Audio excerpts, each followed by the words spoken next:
بسم اللہ الرحمن الرحیم۔ حضرت ابو دردہ رضی اللہ تعالی عنہ کی ایک وادی تھی۔ اس نے ایک دن آپ سے پوچھا کہ آپ کس جنس سے ہیں؟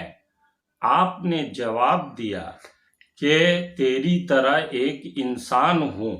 اس نے کہا کہ مجھ کو تو آپ انسان معلوم نہیں ہوتے، کیونکہ میں نے آپ کو 40 دن تک برابر زہر کھلایا، مگر آپ کا بال تک بیکار نہ ہوا۔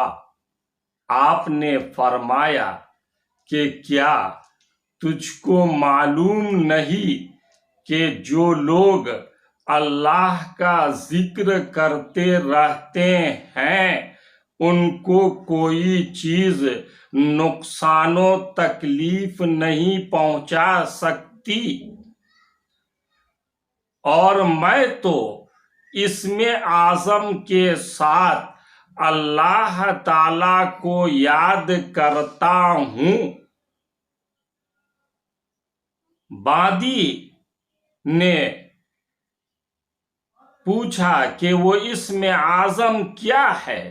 آپ نے فرمایا کہ یہ ہے بسم اللہ الذی لا یضر مع اسمہ شیء فی الارض ولا فی السماء وہو السمیع العلیم۔